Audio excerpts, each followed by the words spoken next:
BBC বাংলার সান্ধ্য অধিবেশন প্রবাহতে আপনাদের স্বাগত।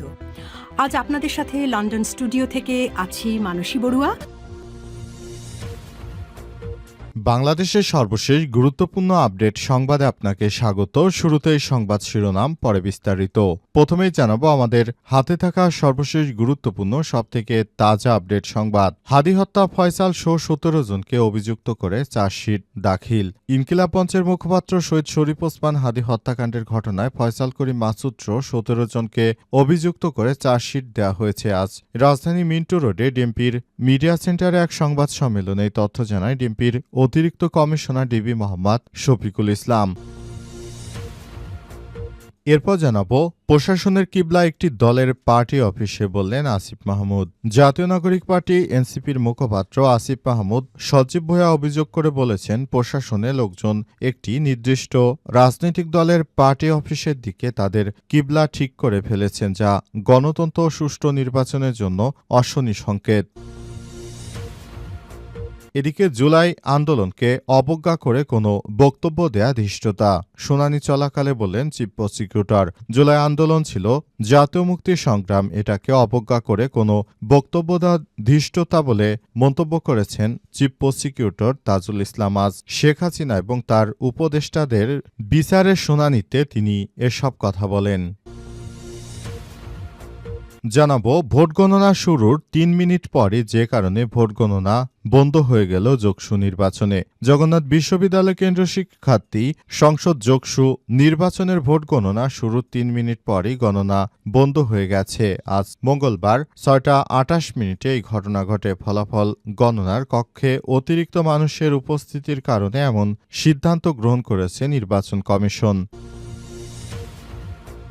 এবং সর্বশেষ জানাবো নেপালের সীমান্তবর্তী শহরে ব্যাপক অস্থিরতা, বর্ডার বন্ধ করল ভারত। ভারতের সীমান্ত ঘেঁষে নেপালের দক্ষিণ অঞ্চলের কয়েকটি এলাকায় সাম্প্রদায়িক উত্তেজনা ছড়িয়ে পড়েছে। পরিস্থিতি নিয়ন্ত্রণে উচ্চ সতর্কতা বা রেড অ্যালার্ট জারি করা হয়েছে এবং ভারত নেপাল সীমান্তে চলাচল বন্ধ করে দিয়েছে ভারতের সরকার। প্রিয় দর্শক, এতক্ষণ শুনছিলেন সংবাদ শিরোনাম, এবারে বিস্তারিত। তবে তার আগে বন্ধুরা অনুরোধ থাকবে এই সংবাদটিতে একটি লাইক দিন। এই চ্যানেল আপনি নতুন হয়ে থাকলে আমাদের সংবাদটি দেখতে দেখতে চ্যানেলটি সাবস্ক্রাইব করে রাখুন।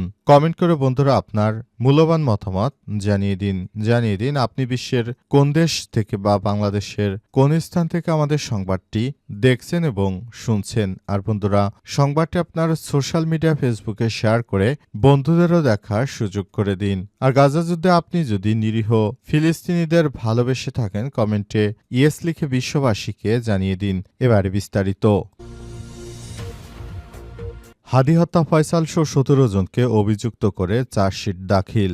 ইনকিলাব মঞ্চের মুখপাত্র সৈয়দ শরীফ ওসমান হাদি হত্যাকাণ্ডের ঘটনায় ফয়সাল করিম মাসুদ সহ 17 জনকে অভিযুক্ত করে চার্জশিট দেওয়া হয়েছে আজ বিকাল 4টার দিকে রাজধানীর মিন্টো রোডে ডিএমপির মিডিয়া সেন্টারে এক সংবাদ সম্মেলনে এই তথ্য জানায় ডিএমপির অতিরিক্ত কমিশনার ডিবি মোহাম্মদ শফিকুল ইসলাম। তিনি বলেন, তদন্তে আসামিদের বিরুদ্ধে অভিযোগ প্রমাণিত হয়েছে বলে চার্জশিট দেওয়া হয়েছে। উল্লেখ্য, গত 12 ডিসেম্বর দুপুর 2:15টার দিকে পল্টন থানাধীন বিজয়নগর বক্স কালভার্ট রোডে শরীফ ওসমান বিন হাদিকে গুলি করা হয়। গুরুতর আহত অবস্থায় তাকে প্রথমে ঢাকা মেডিকেল কলেজ হাসপাতাল এবং পরে রাজধানীর এবারকেয়ার হাসপাতালে ভর্তি করা হয়। অবস্থার অবনতি হলে চিকিৎসার জন্য 15 ডিসেম্বর তাকে সিঙ্গাপুরে নেওয়া হয়। পরবর্তী 18 ডিসেম্বর সিঙ্গাপুরে জেনারেল হাসপাতালে চিকিৎসাধীন অবস্থায় তিনি মৃত্যুবরণ করেন। হাদির উপর হামলার ঘটনা ইনকিলাব মঞ্চের সদস্য সচিব আব্দুল আল জাবের 14 ডিসেম্বর পল্টন থানায় একটি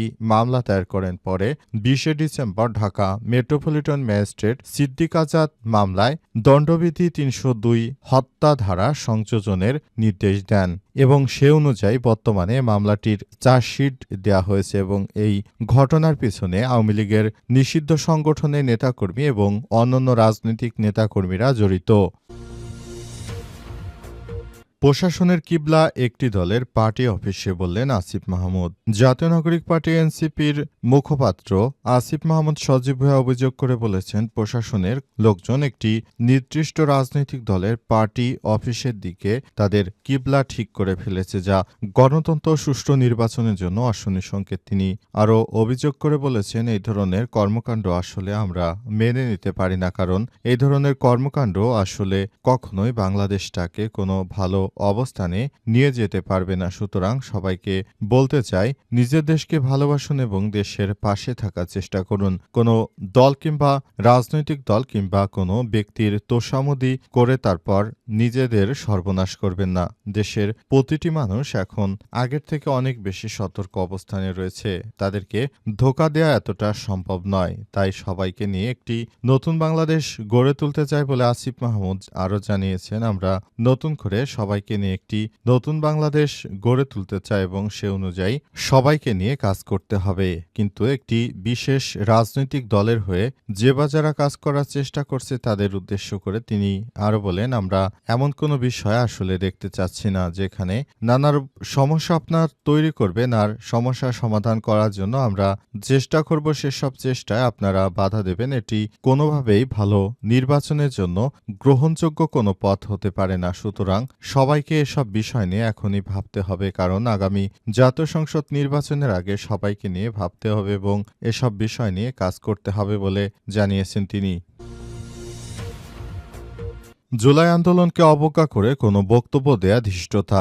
শুনানি চলাকালে বলেন চিফ প্রসিকিউটর, জুলাই আন্দোলন ছিল জাতীয় মুক্তির সংগ্রাম, এটাকে অবজ্ঞা করে কোনো বক্তব্য দেয়া ধৃষ্টতা বলে মন্তব্য করেছেন চিফ প্রসিকিউটর মোহাম্মদ তাজুল ইসলাম। আজ মানবতাবিরোধী অপরাধের মামলায় ক্ষমতাচ্যুত সাবেক প্রধানমন্ত্রী হাসিনার উপদেষ্টা সালমান এফ রহমান ও সাবেক আইনমন্ত্রী আনিসুল হকের অভিযোগ গঠনের শুনানি চলাকালে তিনি এমন মন্তব্য করেছেন। এ সময় চিফ প্রসিকিউটর আরও বলেন, বাংলাদেশে কোনো আদালতেই জুলাই গণ অভ্যুত্থানে প্রশ্ন তোলা যাবে না। জুলাই চার্টার ও জুলাই ঘোষণাপত্রের মাধ্যমে জাতির মুক্তির সংগ্রাম হিসেবে বিবেচিত থাকবে। সুতরাং বাংলাদেশের জাতি হিসেবে আমাদেরকে এসব বিষয় নিয়ে আরও বেশি কাজ করতে হবে। তিনি আরও বলেন, আমরা এমন একটি দেশ চেয়েছি যেখানে কোনো বৈষম্য থাকবে না, যার জন্য শিক্ষার্থীরা জীবন দিল। সেই জুলাই গণ অভ্যুত্থানের আগে আপনার কোনো ভূমিকা ছিল না, কিন্তু যখনই গণ অভ্যুত্থানের পর এখন আপনি ভালোভাবে কথাবার্তা বলতে পারছেন, তখনই শুরু হয়েছে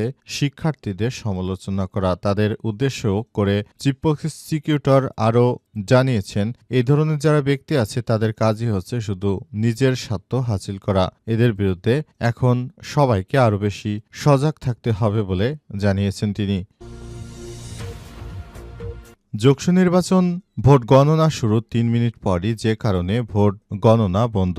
জগন্নাথ বিশ্ববিদ্যালয় কেন্দ্র শিক্ষার্থী সংসদ যোগসু নির্বাচনে ভোট গণনা শুরু ৩ মিনিটে ভোট গণনা বন্ধ হয়ে গেছে। মঙ্গলবার আজ সন্ধ্যার পর ভোট গণনা শুরু হলে ভোট গণনা শেষ হয়ে যায়। তবে কী কারণে ভোট গণনা আসলে বন্ধ হয়েছে সে বিষয়টি আমরা জানতে পেরেছি। ফলাফলের অতিরিক্ত মানুষের উপস্থিতিতে এই সিদ্ধান্ত নিয়েছে প্রশাসন। বর্তমানে সবাইকে ফলাফল গণনার কক্ষ থেকে বের করে দেয়া হচ্ছে এবং সেখান থেকে ধীরে ধীরে আসলে এই ভোট গণনার কার্যক্রম চালিয়ে যাওয়ার সিদ্ধান্ত নিয়েছে নির্বাচন কমিশন এবং সেভাবেই আসলে নির্বাচনে ভোট গণনা শেষ হবে। সবার পক্ষ থেকে বলা হয়েছে নির্বাচনটা সুষ্ঠু করার জন্য সরকার যে কোনো ধরনের পদক্ষেপ গ্রহণ করবে এবং সে অনুযায়ী সরকার সেভাবেই কাজ করছে। পুরো দেশটাকে সরকার যেন ভালোভাবে চালাতে পারে সেই ব্যবস্থা গ্রহণ করা হচ্ছে। সরকারের পক্ষ থেকে সবাইকে আরও বেশি দায়িত্বশীল ভূমিকা পালন করতে বলা হচ্ছে এবং এই নির্বাচনটা যেন একটি নজির স্থাপন করতে পারে সেই ব্যাপারটি নিয়ে সবাইকে আরও বেশি সতর্ক থাকার জন্য বলা হচ্ছে।